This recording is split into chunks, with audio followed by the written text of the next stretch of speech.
I rise to speak tonight about the Australian Greens' vision for a fairer, smarter justice system for all Australians and the urgent steps that must be taken now by this government to get us there.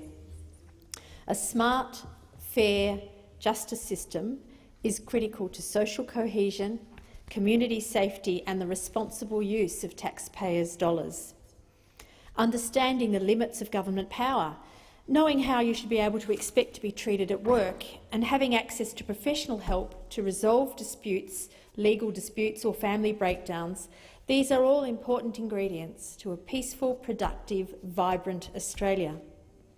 By many measures, Australia does have a justice system to be proud of. We have an independent judiciary, we have professional law enforcement agencies and a robust and generous legal profession. But sadly, for more and more Australians, the idea of justice, of understanding the law, having your case heard, getting a fair and final decision, or calmly and carefully resolving a dispute remains out of reach. Cruel and counterproductive funding cuts, totalling well over $40 million since the election of this federal Abbott government, have seen community legal centres and legal assistance services forced to turn more and more people in need away. Courts and tribunals have felt the squeeze of efficiency strategies, mandatory sentencing policies and other legislative changes designed to remove lawyers and limit judicial discretion. The result is, at best, a confusing system that fails to take into account individual experiences and leaves people without the help they need to understand what the law is and how the system works. At worst, a system that leads to unfair outcomes, particularly for those not privileged enough to obtain private legal advice, leaving young people institutionalised, families torn apart, children left at risk. It's important to remember that the people being failed by the Abbott government's policies and funding decisions are not just those who are suspected of or charged with wrongdoing. They include the most vulnerable and innocent among us, such as children experiencing poverty or neglect, women experiencing domestic or sexual violence. They also include the most ordinary among us, families who might be seeking to clarify the guardianship arrangements for elderly parents, divorcing couples seeking to finalise property settlements, neighbourhoods seeking to protect their local environment from harm or degradation. This slide towards an unequal and inaccessible system of justice is not just something the Australian Greens have noticed. It's long been identified by the legal profession and the community service sector, and has also been substantiated more recently by evidence presented by PricewaterhouseCoopers and, most recently, by the Productivity Commission's 2014 detailed inquiry into access to justice. In its report, released in December 2014 by the government under the cover of a big news day, the Productivity Commission made it clear that cuts to legal assistance are not just unfair, but are also actually a false economy, because the costs of unresolved legal problems are then shifted to other areas of government spending, like healthcare, housing and child protection. In its extensive report, the Productivity Commission emphasised what the legal community have long known. The funding structure of the Australian legal assistance sector, commonly known as legal aid and community legal services, is complex and in urgent need of reform. Further, the amount of funding for the legal assistance sector is woefully inadequate, leaving tens of thousands of Australians now unable to access the legal advice they need to resolve their disputes or to assert or defend their legal rights. The Productivity Commission recommended that government funding for legal assistance services should be immediately increased by around $200 million to better align the means test, maintain existing frontline services and broaden the scope of legal assistance services. This is the Productivity Commission. The Abbott government has ignored this urgent plea and has failed to respond to this or any of the other recommendations in the Productivity Commission's report.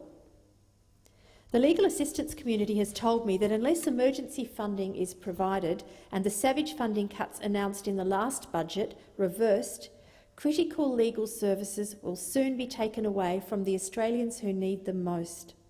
For example, we'll see a further loss of key services for Aboriginal and Torres Strait Islander people, including the axing of the Custody Notification Service Advice Line, which has prevented Aboriginal deaths in police custody in New South Wales and the ACT since it began.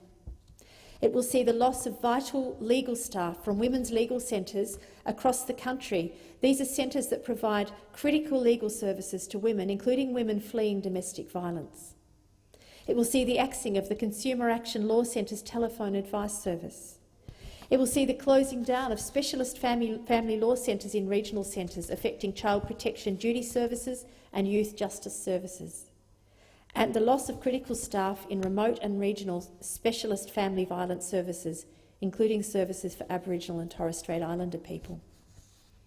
The short-sightedness of these cuts is heartbreaking, especially at a time when the nation is ready and willing to look for practical solutions to ending the epidemic of family violence in Australia that everybody has been talking about, and also ready to address and finally address the shameful overrepresentation of Aboriginal and Torres Strait Islander people in our criminal justice system.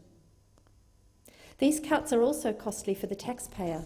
As the Productivity Commission's report shows, just like a sick person who's denied ready access to health care, an unresolved and critical legal need can infect and devastate families and communities, and will lead to expensive, complex problems for the taxpayer to ultimately have to pay to resolve down the line. The Productivity Commission also recommends reversing the Abbott government's attempts to gag community legal centres and legal assistance providers from engaging in law reform or policy-related activities. This recommendation reflects what I've been pointing out for months. The Abbott government's backward-looking funding cuts have silenced the voices of those who are best placed to highlight where improvements need to be made in the law and to help make the changes that will ultimately save time, money and heartache later down the line. The Australian Greens believe that access to justice is the right of all Australians.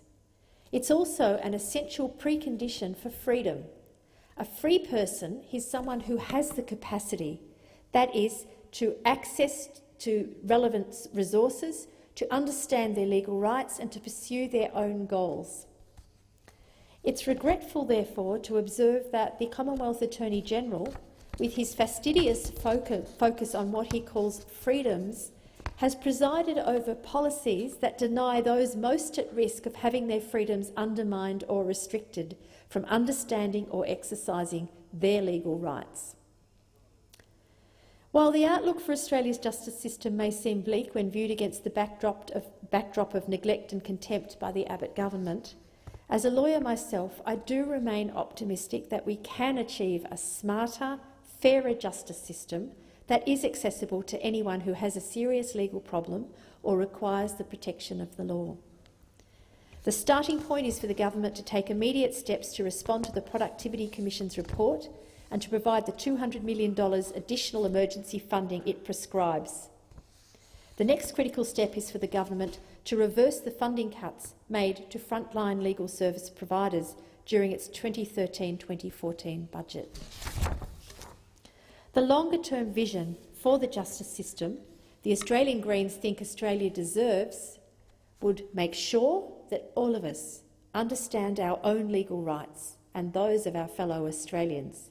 This will create more autonomy, more freedom and more cohesion as we understand the rights of each other. We can also ensure that everyone can access quality legal advice early and for as long as they need it, regardless of the size of their wallet. This long-term vision would enshrine and protect procedural fairness, natural justice and judicial independence, all those elements which are essential for the rule of law. It would clearly define the limits of government power and make sure that important government decisions are subject to meaningful merits review.